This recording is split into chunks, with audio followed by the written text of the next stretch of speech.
Should you buy a property right now or should you wait? The reality is interest rates are crazy. They are freaking higher than the Empire State Building. We're looking at like 7% interest rates today. Does it make sense to buy a property or should you wait for interest rates to come down? Are interest rates going to come down? What if in the future the normal becomes 10% and 7% is actually really good? Well, what's going to happen with the prices? I think we should talk about the prices because I just came back from a seminar where this person told me exactly what's going to happen in the next 7 years with prices. This person has been accurate like 10 out of 10 times over the last 40 years. And he just retired. This was the last seminar he was ever going to do where he gives you his predictions on the residential market all over the US. So if you stick around, you're going to know exactly what he said about prices and what he said about interest rates. Before we do, in order for me to share the information, you need to subscribe and turn on your notification bell. Otherwise, you won't get the information. So I'm just waiting here. Go ahead and subscribe, turn on the notification bell. All right, so I just came back from a seminar with Bruce Norris from the Norris Group. He looked at all the markers, right? He looked at inventory, the affordability crisis, unemployment.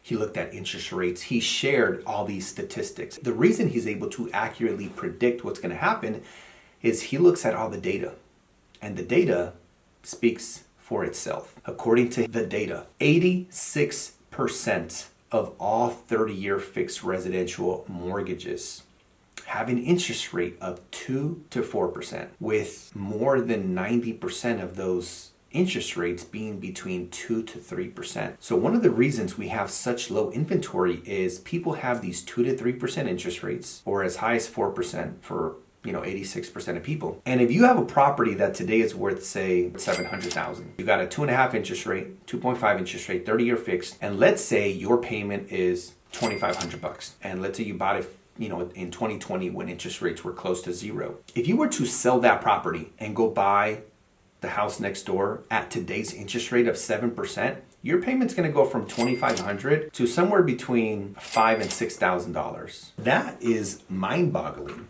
Most people couldn't afford that payment. Therefore, people will not sell their homes. And that low inventory is gonna keep prices from falling. Because if there's no inventory, why would the prices drop? So here's exactly what Bruce Norris said. He said, the appreciation that we were supposed to have, the increase in value that we were supposed to have between today and 2031 got front-loaded in 2020 to 2022 when they brought interest rates to basically zero. So he is calling this decade from 2020 to 2030 the lost decade, meaning prices will remain flat.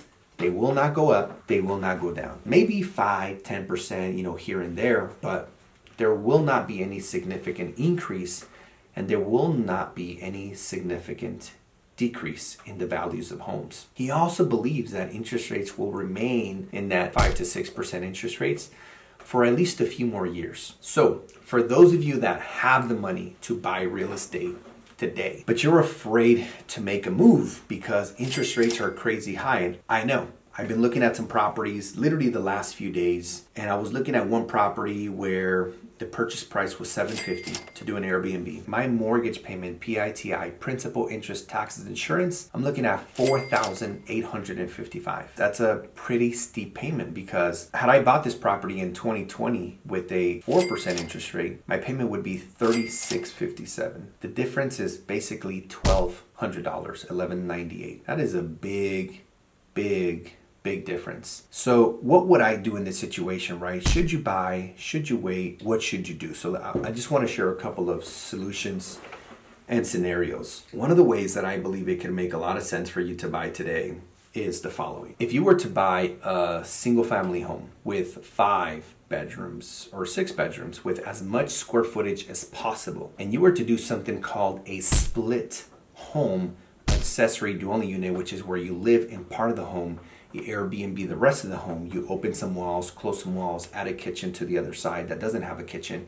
You basically turn it into like a duplex. What I like about this strategy is the following. You can now buy that property with owner-occupied financing. So now instead of putting 15% down, you would put 5%. So on this property of $750, my down payment would have been $112,500.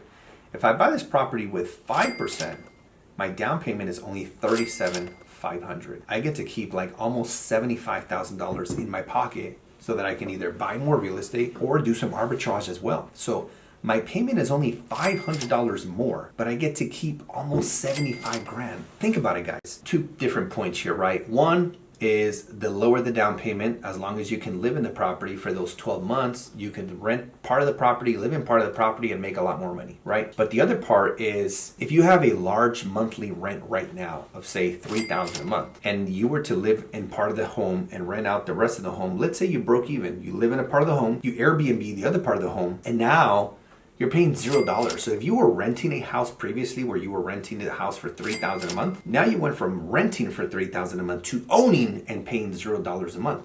This would be a massive win. You'd be more than halfway to getting out of the rat race. Because for most people, most Americans, their largest monthly expense is where they live. It's their rent or their mortgage. You would completely eliminate that. So this is one way where you could buy a property and it would make a lot of sense and it wouldn't require that much capital. Another strategy is if you do a second home with 10%. You can buy a vacation home for 10% down, right? Now you gotta, a lot of these, these types of structures are more difficult with the big banks. You wanna go and see a mortgage broker that has more financing and just more options overall. Now, if you're sitting on a ton of capital, I'm talking like hundreds of thousands, and you're young, 20s, 30s, 40s, 50s, the way I see it is like no matter what happens in the market, in the next 15 years, I believe property values could potentially be double whatever they are right now. Even if we are in a flat market for the next 7 years, I think in the next 7 to 8 years after that, it's inevitable that prices won't be double. So when you invest with a long-term vision, it's always going to make sense to own real estate long term. Plus, even if you're not making any money in cash flow because you're saving those $3,000 with the strategy I just broke down, you're still getting the cost segregation. You can cost segregate and accelerate the depreciation of the side that you rent.